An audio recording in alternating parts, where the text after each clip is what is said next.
하나님 말씀 읽겠습니다. 창세기 17장 1절부터 14절까지입니다.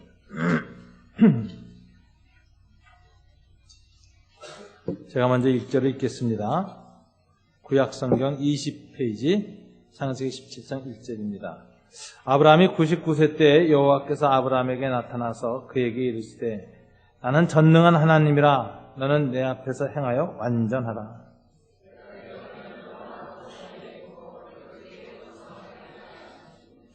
아브라함이 엎드렸더니 하나님이 또 그에게 말씀하여 이르시되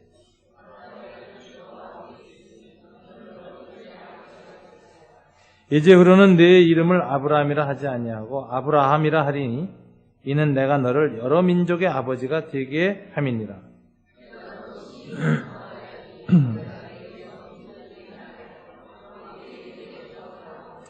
내가 내 언약을 나와 너와 및 네 대대 후손 사이에 세워서 영원한 언약을 삼고 너와 네 후손의 하나님이 되리라.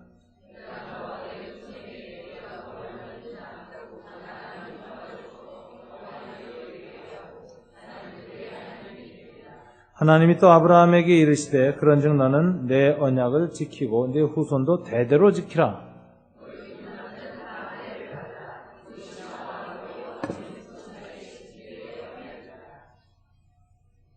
너희는 포피를 배워라. 이것이 나와 너희 사이의 언약의 표징이니라.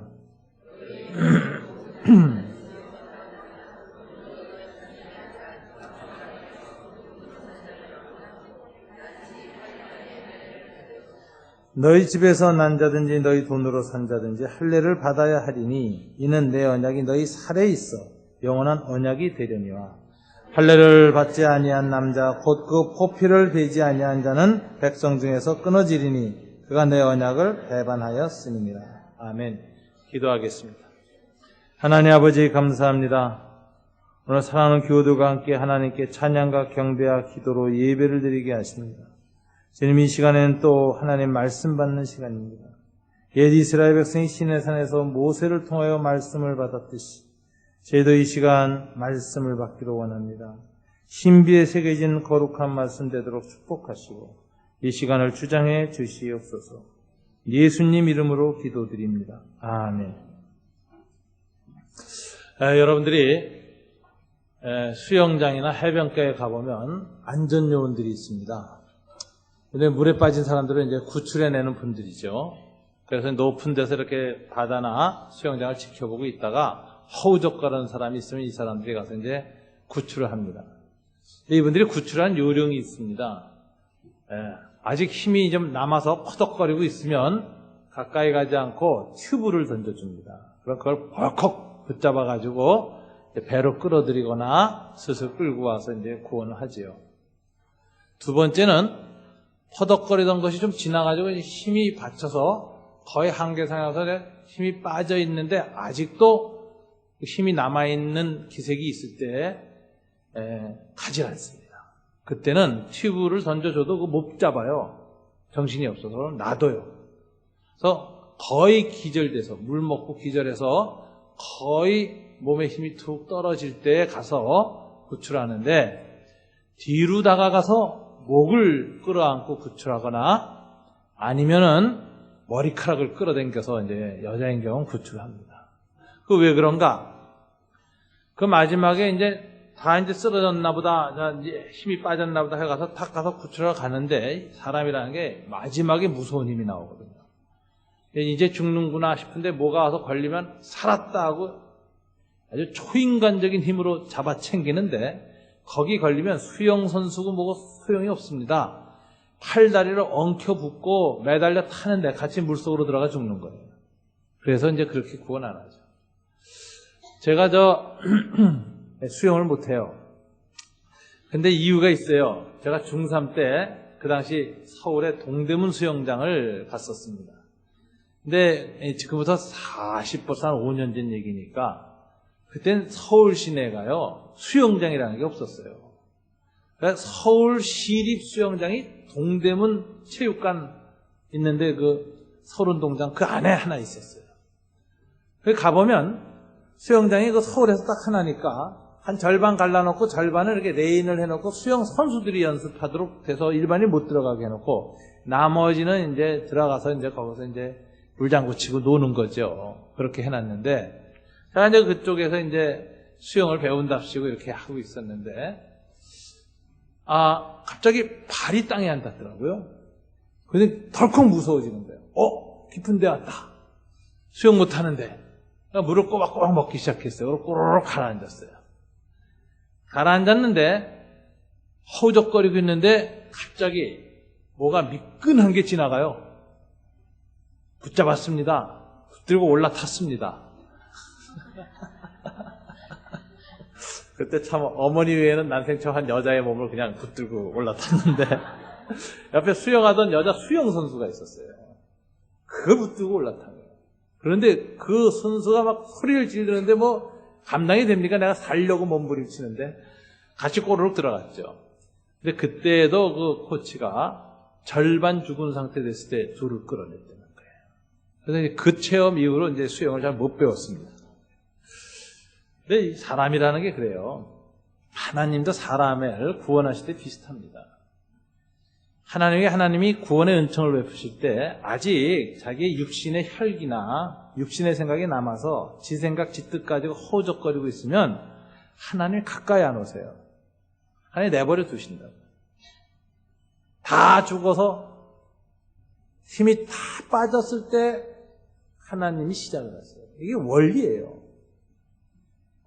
지 힘 좀 남아있을 때 이렇게 당겨주면 하나님이 당겨준다는 생각에서 자기가 힘써서 구원받은 줄 알거든. 하나님이 자기 한계에 완전히 부닥칠 때까지, 절망할 때까지 놔두시는 분이십니다.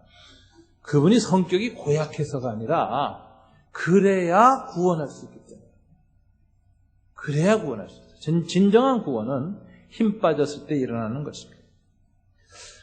제가 왜 이런 얘기를 하느냐? 오늘 아브라함이 바로 그 일을 겪었습니다. 17장 1절 보세요. 아브라함이 99세 때 이렇게 했죠. 하나님이 16장에 하나님이 아브라함에게 나타난 게 언제느냐? 85세 때입니다. 그리고 오늘 99세 때니까 무려 몇 년이에요? 14년 동안 하나님이 안 나타났어요.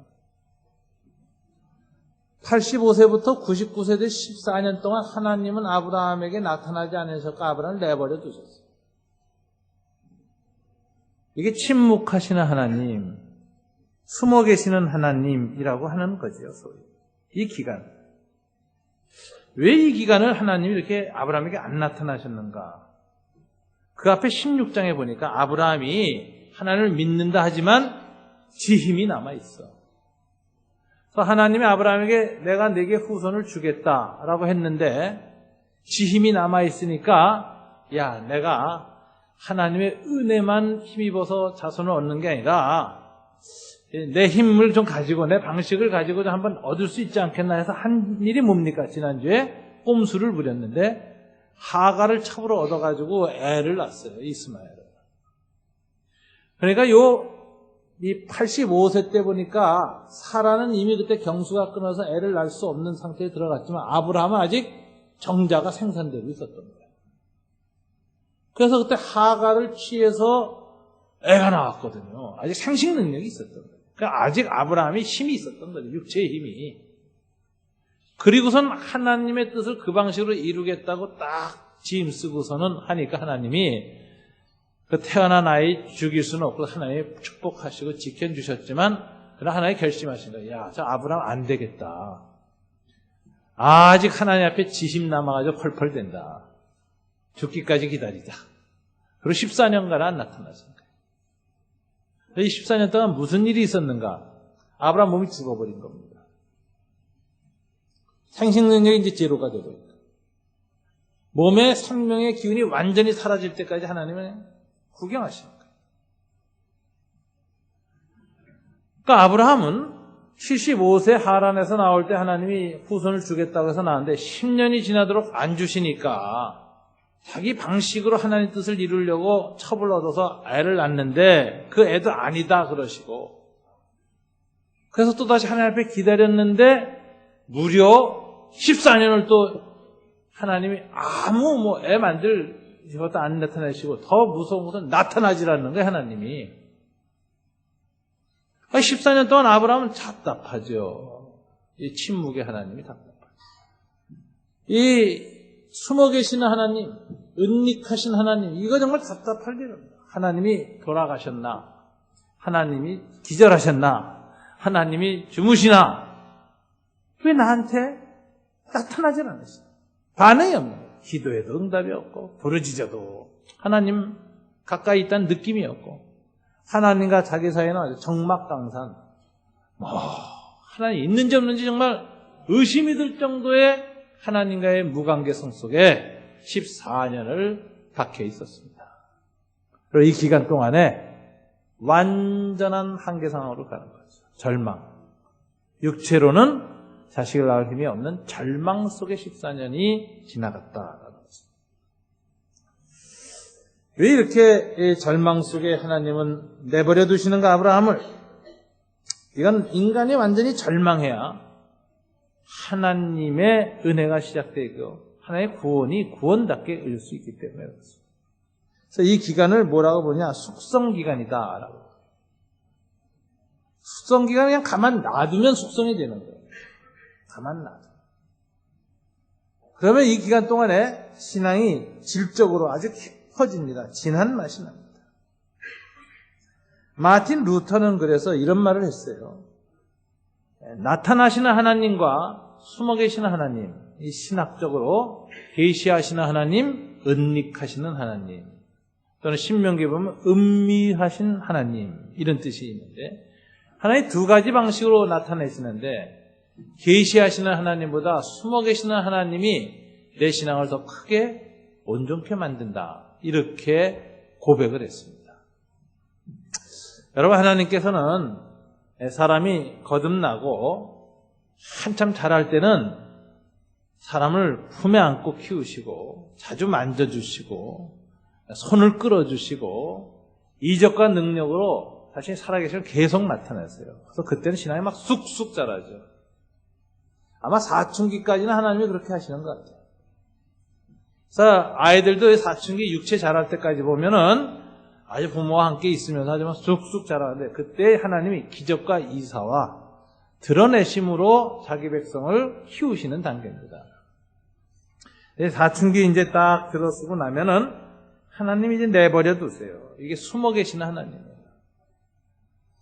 그때는 하나님에서 별별 생각이 다 들어요.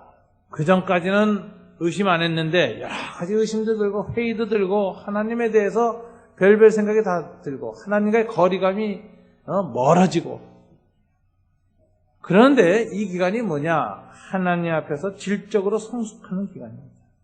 예수님도 제자들을 훈련시킬 때 보니까 공생의 초기에는 계속해서 이적과 기사와 능력을 나타내요. 안진병이 일으켜 소경을 눈뜨게 해, 정말 문둥병자를 고치시죠. 이적과 기사를 행하시죠. 그러나 이적과 기사를 하나님이 행하실 때보다 제자들의 믿음이 쑥쑥 자랐지만 마지막 최후의 마무리는 주님이 어떻게 하셨습니까?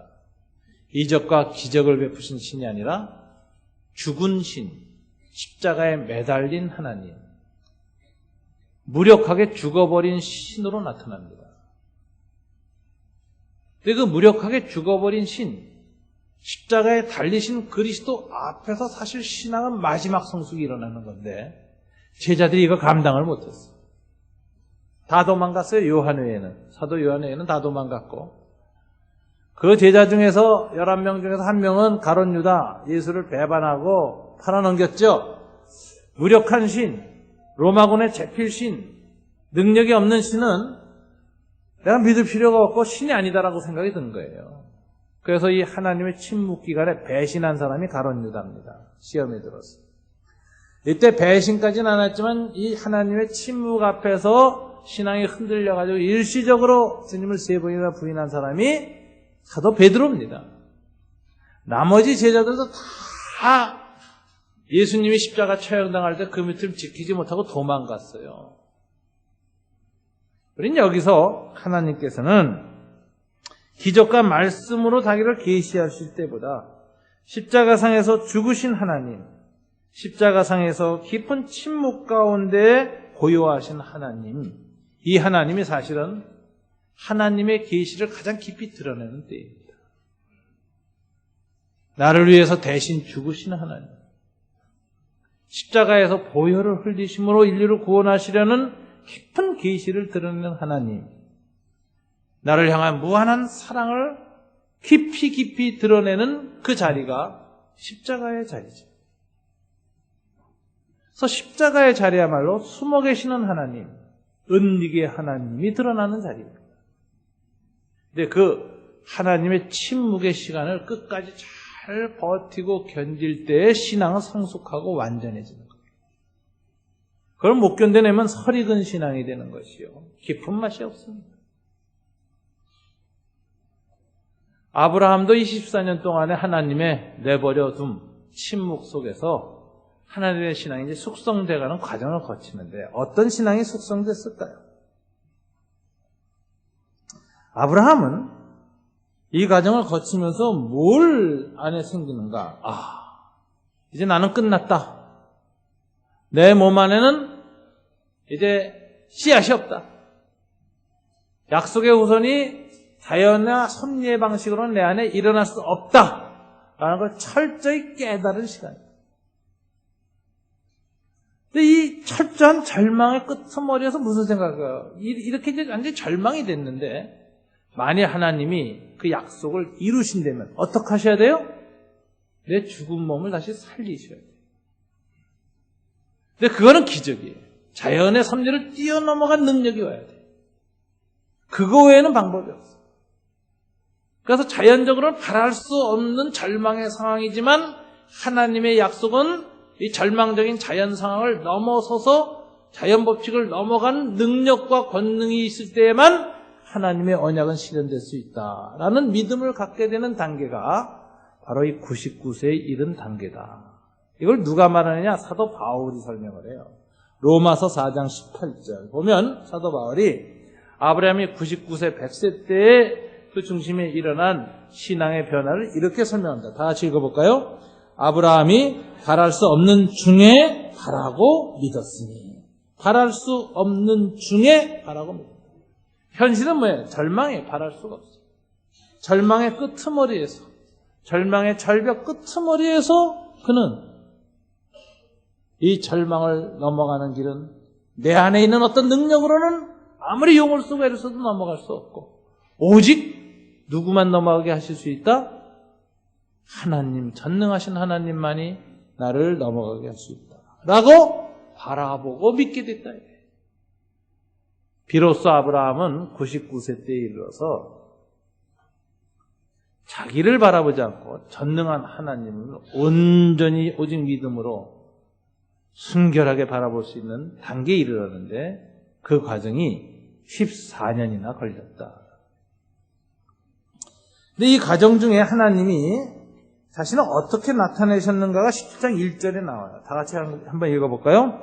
아브라함이 99세 때에 여호와께서 아브라함에게 나타나서 그에게 이르시되 나는 전능한 하나님이라. 너는 내 앞에서 행하여 완전하라. 이 하나님이 나타나서 뭐를 요구합니까? 너는 내 앞에서 행하여 완전하라. 그러니까 아브라함이 완전하지 못했다는 거예요. 그동안에. 믿는다고 하지만 한쪽으로 믿고 한쪽으로는 불완전했어요. 그래서 하가를 취해서 첩을 삼고 자식을 낳고 이스마엘을 하는 그런 순결하지 못한 삶의 태도를 보였어요.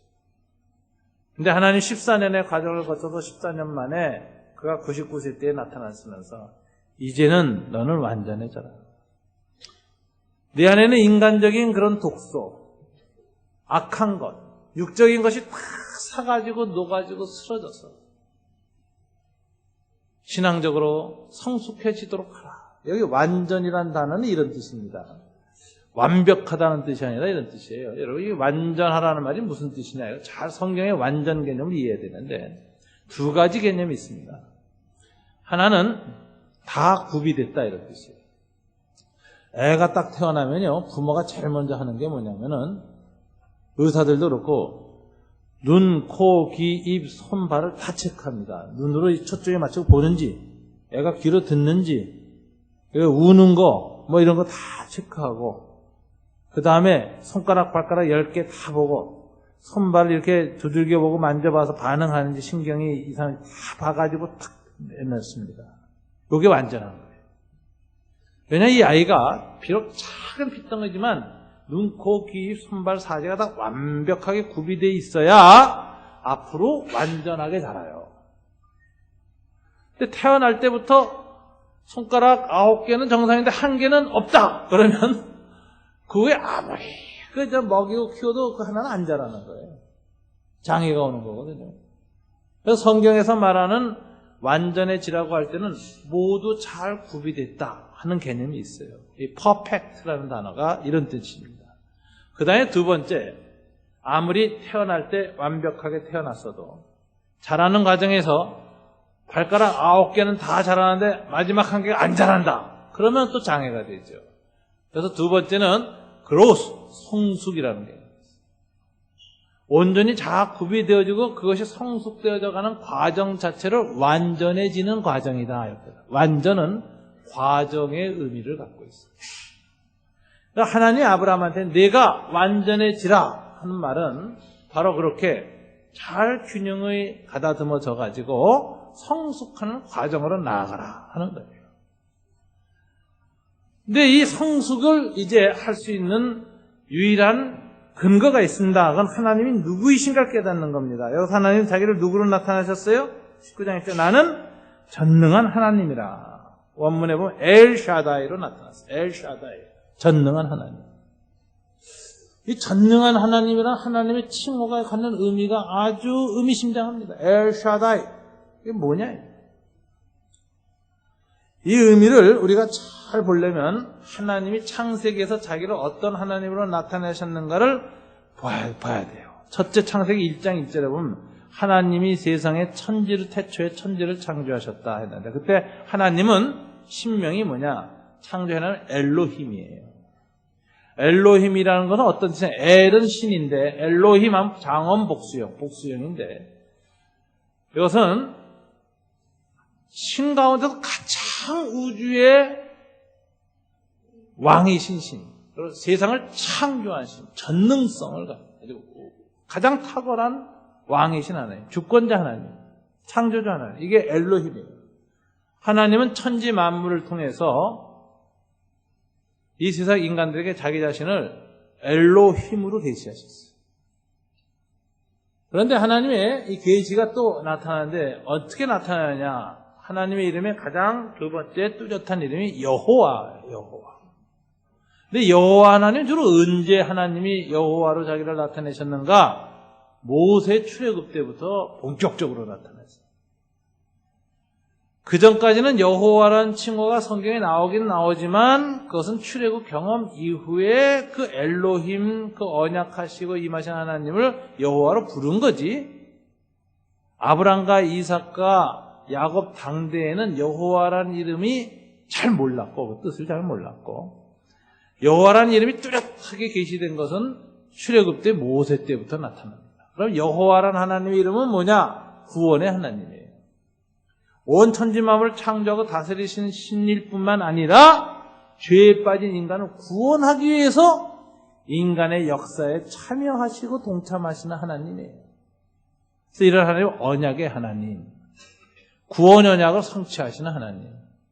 아브라함과 이삭과 야곱과 맺은 언약을 기억하셔서 애굽에서 고민하고 노예 생활하는 자기 백성 가운데 임재하시는 하나님 모세와 함께. 그래서 출애굽 구원을 이루어내신 하나님, 바로 여호와 하나님, 십자가의 하나님, 이게 다 여호와 하나님, 구원의 하나님. 이게 강조되는 게 여호와라고 하는 이름이에요. 근데 놀라운 사실은 아브라함과 이삭과 야곱에게 하나님은 엘로힘 여호와라고 하는 신명보다는 주로 어떤 하나님으로 자신을 더 많이 나타내셨느냐? 엘샤다이, 전능하신 하나님으로 많이 나타냈습니다. 출애굽기 6장 3절을 보실까요? 다 같이 한번 읽어볼까요? 내가 아브라함과 이삭과 야곱에게 전능의 하나님으로 나타났으나 나의 이름을 여호와로는 그들에게 알리지 아니하였고, 이게 하나님 모세에게 하는 말이에요. 아브라함과 이삭과 야곱에게는 여호와 하나님, 엘로힘 하나님이 자기를 주로 어떻게 나타나셨어요? 엘샤다이, 전능한 하나님이라고 나타나셨어요. 그래서 이 신학 쪽에서 보면은 엘로힘의 하나님이 여호와의 하나님으로 나아가는 중간에 나타나시는 계시 방식이 전능의 하나님으로 나타났다는 거예요. 왜 전능의 하나님인가? 이 전능의 하나님이란 말은 어떤 의미를 갖느냐? 자연 법칙을 초월하시고 언약을 성취하시는 권능을 가지신 분이 전능한 하나님이라는 거예요. 그러니까 이 엘샤다이는 자연 법칙을 초월한다는 능력을 가졌다는 거예요. 기적과 이사가 있다. 아브라함은 자연 법칙 속으로는 아들을 낳을 수 없는 상태에 가버렸어요. 99세가 가는 동안에.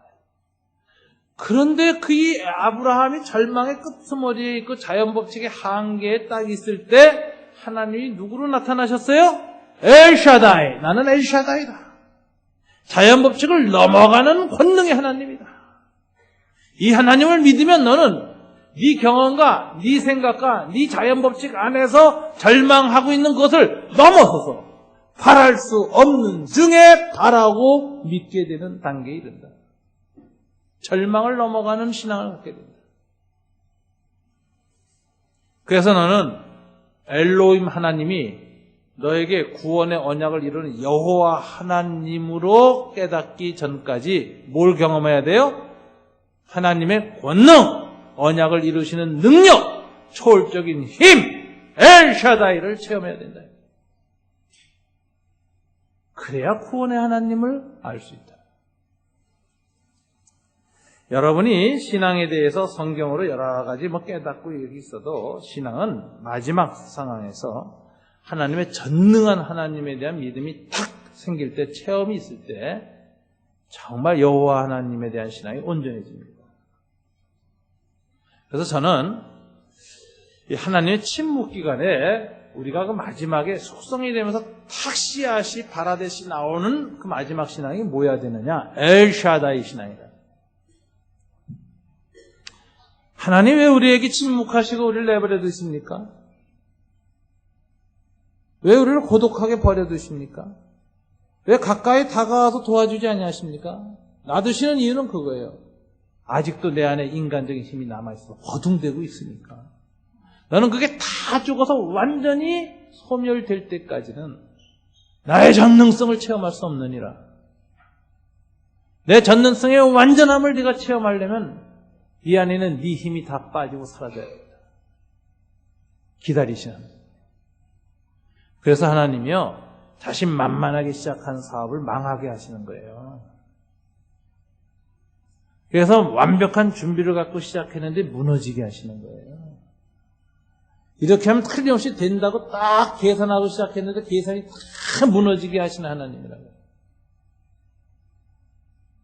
이게 14년간의 침묵하시는 야훼예요. 그리고 이 가운데서 하나님이 원하는 신앙이 뭐예요? 엘샤다이 신앙을 원하는 거예요.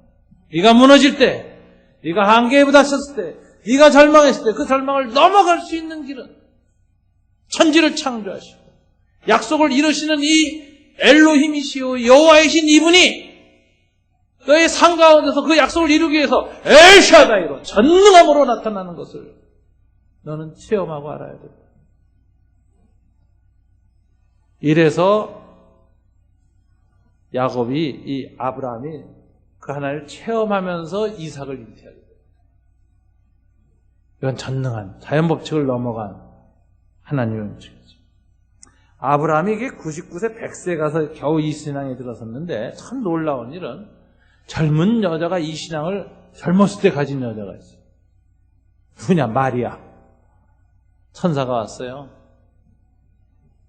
성령이 내 태중에 잉태하여 아들을 낳을 것이요 구약부터 예언되어 온 메시아가 내 몸을 통해서 올 것이다. 이 불가능하고 자연 법칙을 어긋난 일에 대해서 마리아는 어떻게 했어요?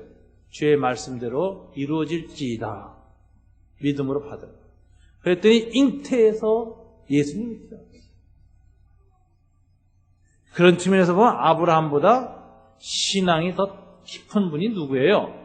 예수의 어머니 마리아예요. 그래서 캐톨릭에서는 예수님 다음으로 가장 신앙에 도움이 되는 분 할 때 누구를 세워요? 성모 마리아. 해서 마리아 앞에 가서 기도를 많이 하지. 사실은 인류 역사에서 아브라함은 믿음의 조상, 믿음의 아버지이지만 믿음의 어머니인 마리아가 어떻게 보면 믿음이 더 좋아요. 이건 참 놀랄 만한 일이에요. 어떻게 이렇게 믿을 수 있을까? 이 엘샤다이 하나님의 전능성은 인간적인 모든 걸 넘어가서 탁 받아들이기 시작할 때부터 안에서 잉태되고 성취되는 것입니다. 이렇게 이삭도 잉태되었고 예수님도 그렇게 잉태됐습니다. 이삭과 예수님의 공통점은 인간의 혈육의 자손이 아니라는 거죠. 언약의 자손, 말씀이 육신을 입고 일어난 아이들이라는 거죠. 물론 이삭은 하나님께서 성령으로 잉태하시킨 것이 아니라 말씀이 아브라함과 사라의 생식 능력을 회복시키는 부활의 은총을 체험시켜서 생명을 부활시켜가지고 자연스러운 자연적인 방식을 통해서 이삭을 오게 했지만 그 자연 법칙을 살려내시는 권능도 하나님으로부터 왔고 예수님에게는 자연 법칙을 넘어선 초자연적 법칙으로 아이를 보냈는데 자연과 초자연 모두가 하나님의 능력이 드러나는 두 방식이죠. 어쨌든 이 두 케이스가 과정은 다르지만 전부 전능하신 하나님의 능력이 임하는 사건입니다. 이걸 체험해야 진정한 신앙인이 됩니다. 이것이 안에서 이루어지는 것도 이루어질 때까지 하나님 기다리시는 분입니다. 그래서 자기의 한계에 완전히 부닥쳐서 비어있을 때까지 하나님은 아무것도 안 하시고 14년 침묵하시다 나타나십니다. 그래서 마틴 루터가 말한 것처럼 드러나신 하나님보다 숨어 계시는 하나님, 기적과 이적을 이뤄내시는 하나님보다는 십자가상에서 피 흘리고 고요히 죽으신 하나님이 내 신앙을 더 깊이 있게 만든다라고 하는 일이 일어나는 것입니다. 숙성된 신앙.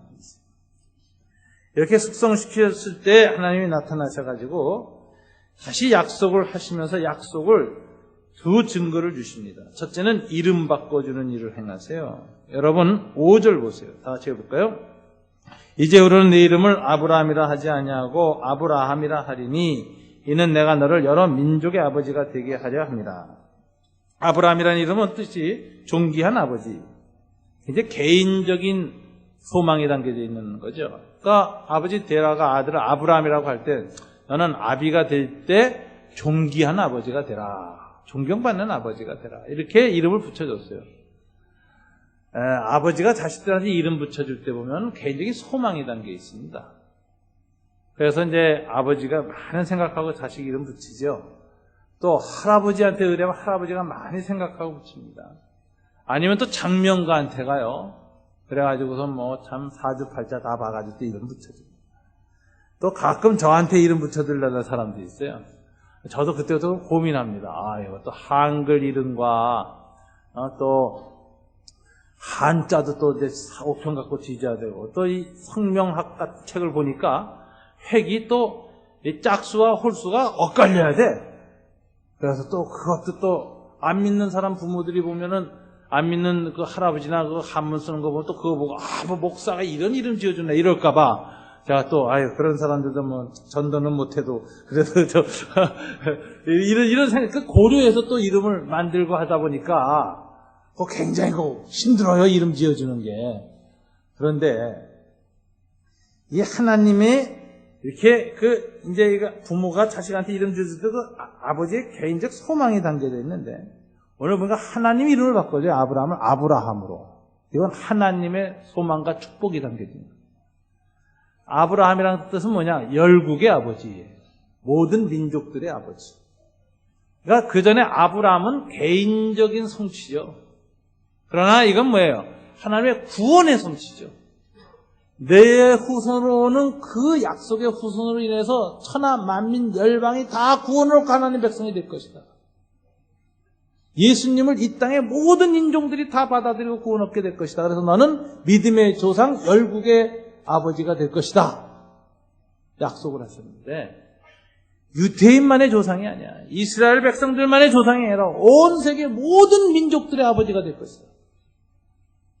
이걸 약속하신 이름을 주어졌습니다. 여기는 하나님의 예언적 축복이 담겨져 있어요.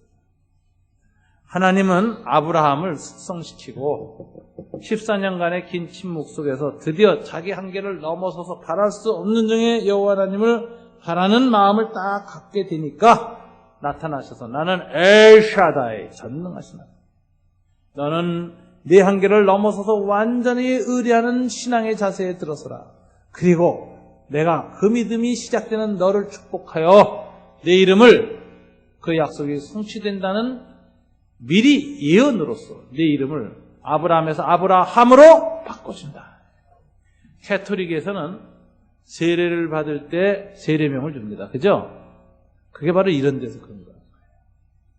예수님이 베드로도 내 이름을 요한의 아들 시몬이었는데 원래 이름은 뭐라고 하라? 베드로 게바라. 이름 바꿔주죠? 저는 개신교도 좀 이름 좀 바꿨으면 좋겠어요. 예수 믿어요. 그래서 저는 제가 스스로 내가 지어놓은 이름이 있어요. 저는 다니엘이에요. 그래서 영어로 데니얼 리 이렇게 써요. 데니얼 리. 제 마음속에서는 내가 참 하나의 은총을 받아가지고 나는 다니엘 같은 신앙인이 됐으면 좋겠다. 이런 생각이 들어요. 다니엘이 보니까 하나님 주신 지혜가 아주 풍부한데 그걸 기도로 녹여가지고 거룩한 지혜가 됐어요. 이게 이 지혜를 하나님이 선천적으로 좀 준 사람들은 기도를 안 하면 잔머리 굴리고 푼수, 이 꼼수를 둬요, 자꾸. 저는 가만히 보면 하나님께 잔머리를 굴리는 시간이 굉장히 많아요. 나 지난번 예루살렘에서 기도하고 있는데 뭘 한참 생각을 하면서 기도를 했어요. 내가 신기한 체험을 했어요. 하나님이 툭 치고 지나가시더라고, 저를. 그런데 그때 이제 느낌이 이게 하나님께 부닥친 느낌이에요. 하나님이 툭 치고 지나가시는데 심령 속으로 소리가 들려. 하나님의 음성이 들리는데 이렇게 들려요. 너는 너 항상 생각이 많어. 툭 치고 지나가셔. 내가 그때 얼마나 웃었는지 몰라요. 툭 치고. 맞아요, 하나님. 저는 항상 생각이 너무 많아요. 이거 좀 안 하고 좀 단순하게 쫓고 싶은데 하나님 믿음을 더해 주세요. 그때 아주 묘한 체험을 했어요. 그냥 하나님 진지하게 응답하시는 것 같다고 그냥 머리 툭 치고 지나가시더라고요. 너는 항상 무슨 생각이 많냐? 아이고. 기도하다 깜짝 놀라서 제가 고백했어요. 하나님 맞습니다. 저는 제가 제 이름을 다니엘로 이렇게 지어놓고 애쓰는 이유가 하나님 나를 다니엘 같은 신앙으로 좀 바꿔주세요. 기도에 좀 더 힘쓰게 좀 도와주세요. 그게 이제 마음의 소원이에요. 이게 아주 죽기 전까지 이게 잘 이루어져서 전 다니엘처럼 거룩한 지혜가 빛나는 사람이 좀 됐으면, 이런 생각이 항상 마음속에 제 소망으로 있어요. 그걸 좀 하나님이 축복하셨습니다. 하나님이 저 아브라함을 아브라함으로 이름을 언약적 이름으로 바꾸셔가지고 이루어질 그 생애의 축복을 미리 예언하시면서 아브라함을 축복하셨습니다. 두 번째는 이 축복을 몸에다 새겨주셨어요. 그래서 할례를 행하라. 그래, 할례를 행하라. 그래서 10절 11절을 보실까요? 다 같이 한번 읽어볼까요? 너희 중 남자는 다 할례를 받으라. 이것이 나와 너희와 너희 후손 사이에 지킬 내 언약이니라. 너희는 호피를 베어라. 이것이 나와 너희 사이의 언약의 표징이니라. 하나님이 하나님의 언약의 심볼, 상징, 이 언약을 인치시는 도장을 어디다 찍었느냐? 하나님 참 묘합니다. 저는 하나님이요, 좀 짓궂은 데가 있고 얄궂으신 데가 있다고 생각해요. 가끔 성경 읽다가 웃어요, 제가 혼자. 키득키득 웃어요. 보세요.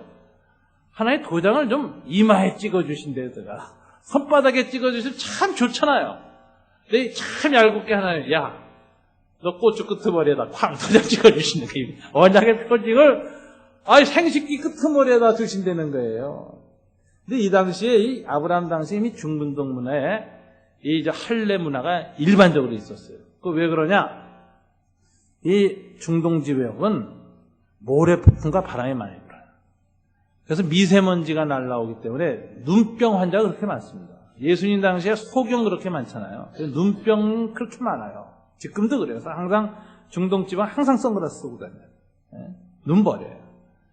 두 번째는 이 미세먼지가 그 다음 중요한 데가 어디냐? 남자의 생식기 사이로 들어가면 이게 병이 나서 자식을 못 얻고 큰 병으로 발전해요.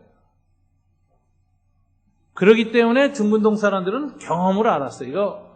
이 자손을 번식시키는데 아주 중요한 위생관념이 있어요. 그게 뭐냐면 생식기 표피를 잘라내는 거예요.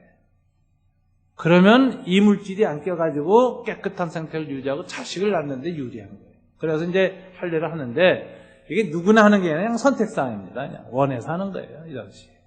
근데 하나님이 그 당시에 행해지던 그 할례, 위생적 차원에서 했던 그 할례를 갖다가 하나님의 약속의 도장으로 바꿔서 아브라함과 후손들은 다 의무적으로 표피를 끊어내라 하는 거예요. 도장을 찍는 거예요. 아, 생식기에다가 이거 도장 찍는 거 왜 그러십니까? 이유가 있죠. 아브라함이 전에 힘이 좀 붙어있을 때 그 힘을 어디다 쏟았어요? 생식기에다 쏟아가지고 하가를 첩으로 만들어서 애를 낳거든. 너는 하나님의 약속을 네 인간적인 힘과 인간적인 방식으로 그렇게 약속의 후손을 얻는다고 생각했느냐? 내가 이 약속의 후손이 온다는 언약을 내 어디에다 표시해 줄까? 네가 함부로 사용했던 그 생식기에다 도장 찍어주마. 꽝. 이 봉인입니다. 넌 육체로 죽었어. 이걸로 안 돼. 꽝 도장 찍어. 그리고 하나님의 약속을 믿을 때에만 약속의 후손을 얻을 수 있어. 그래서 너는 아침 저녁으로 볼 때마다 생식기 끝에서 언약의 표징을 봐라. 그래서 반성 좀 해. 내가 하나님의 약속을 안 믿고 함부로 내 생식기를 내 뜻대로 사용했는데 결과는 비참이고 고통이고 아픔이었다. 그래서 지금 상태는 내가 육체가 죽었어요. 무력한 육체가 됐어요. 그러나 하나님이 여기다 언약의 표징 도장을 찍어놨으니 아멘 하고 믿을 때마다 이것이 살아날 것이요 여기에서 약속의 후손이 올 것이다라고 날마다 이 소변 볼 때마다 믿음이 불끈불끈 솟게 하는 거예요. 아브라함의 믿음은 화장실에서 뜨거워졌다. 이거 참, 하나님이 참 묘하게 가르치십니다. 그래서 언약의 표징을 넣었어요. 할례란 그래서 어떤 의미를 갖느냐? 생식기를 성결하고 정화하는 것을 의미합니다. 아브라함의 몸은 이제 하나님의 약속에 의해서 다른 사람들의 육체의 도구와는 달리 거룩한 도구가 되었고 거룩한 기관으로 하나님이 바꾸십니다. 그리고 이제부터 여기에서 나오는 후손은 모두 하나님의 언약의 후손이지 육신의 자손이 아니라는 걸 몸에 새기는 것이요 생식기의 근원인 생식기에 새겨주시는 하나님의 도장 찍음의 사건. 그래서 이것을 도장이라는 개념으로 이해를 할 필요가 있습니다. 그래서 신약 성경에 보면은 이 구약의 할례가 신약의 세례로 이제 완성되어지는데 세례가 구약의 할례가 신약 시대 세례로 완성되는데 세례라는 단어를 쓸 때마다 인치심 도장이라는 단어가 들어가요. 자, 그런데 보세요. 하나님의 약속이 이루어질 걸 몸에다 도장 찍은 게 구약의 할례입니다. 생식기에다. 근데 신약 시대에는 몸에다 도장을 안 찍지요. 먼저 어디에다 찍어요? 영에다 찍지요. 몸에서 난 건 몸이요 영에서 난 것은 영이니 성령으로 난 사람 다 이와 같으니라. 성령으로 거듭난 사람에게는 성령이 도장을 찍어요. 이게 성령 세례예요. 성령 세례. 구약의 할례가 육체에 도장 찍는 거라면 성령의 세례는 성령으로 도장 찍는 거예요. 그 다음에 성령 세례 받은 사람에게 주님이 명령하셨죠. 사도들에게 성부와 성자와 성령의 이름으로 물 세례를 주라 그랬거든. 성령 세례는 하나님이 직접 주는 것이요 사람이 줄 수 없어요. 그러나 하나님이 성령을 보내서 성령으로 도장 찍은 사람을 그 신앙을 검토해보고 확인해서 거듭난 게 분명하면 그 사람에게 성부 성자 성령의 이름으로 세례를 주라 하는데 그건 물 세례 주는 거예요. 그럼 물 세례는 뭐냐? 마음의 세례야. 거듭난 영혼이 거하는 마음을 씻어서 거룩하게 하여 말씀으로 기도로 날마다 씻어서 정결하게 해서 성령 안에서 성숙해 가서는 마음의 세례입니다. 그래서 몸 세례는 할례요, 마음 세례는 물 세례요, 영혼의 세례는 성령 세례다. 이걸 우리가 알아야 됩니다. 이걸 보여주는 단어가 구약 신약에 나와요. 골로새서 2장 11절 한번 보세요. 써야 됩니다. 다 같이 읽어볼까요?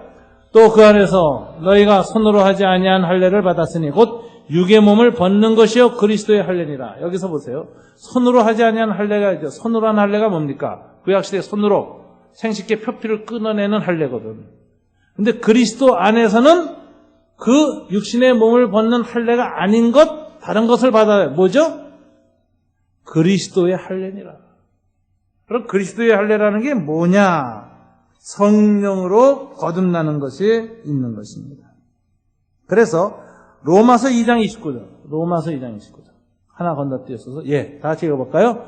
오직 이면적 유대인이 유대인이며 할례는 마음의 할지니 영에 있고. 보세요. 마음과 영의 할례를 받아야죠. 신약시대에는 육체에 받는 거 아니죠. 구약의 아브라함과 이스라엘 백성들은 다 육체의 할례를 받았지만 신약시대에서는 이제부터는 어떻게 해야 된다고요? 마음과 영의 할례를 받는다는 것입니다.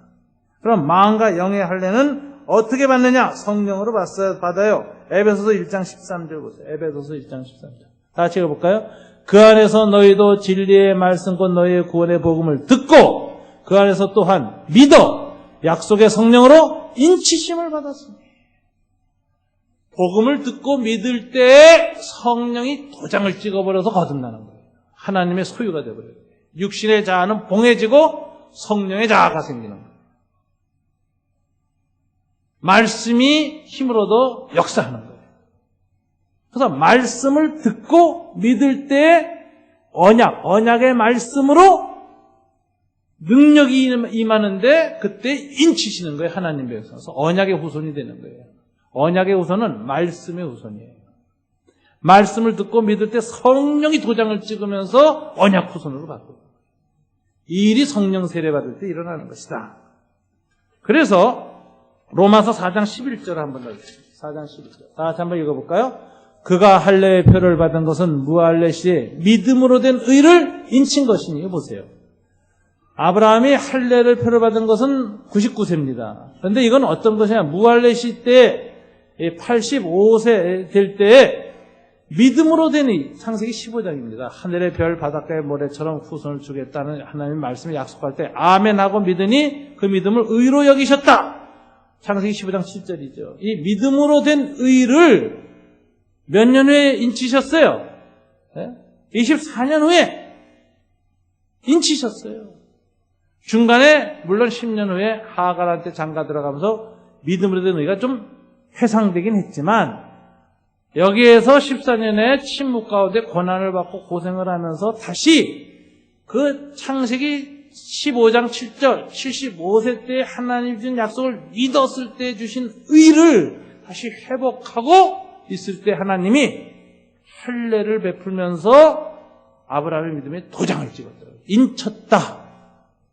그러니까 구약 시대에는 하나님이 몸에다가 육체의 생식 근원에 인을 치셨고 신약 시대에는 성령이 우리 영혼에 성령이 인을 치시고 교회는 물세례로 마음에 인을 치는 겁니다. 그래서 하나님의 것이다. 하나님 백성이다. 하나님의 소유다.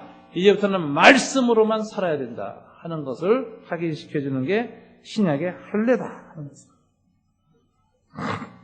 그래서 우리 신약 시대에는 구약처럼 할례 받을 필요는 없습니다. 우리는 이미 성령으로 할례 받은 사람이요 마음으로 할례를 받았습니다. 죄가 씻겨져 나갔고 죄의 표피가 끊어져 나갔습니다. 우리 육신의 껍질은 벗겨져 나갔습니다. 육신의 남은 요소가 잘려져 나갔습니다.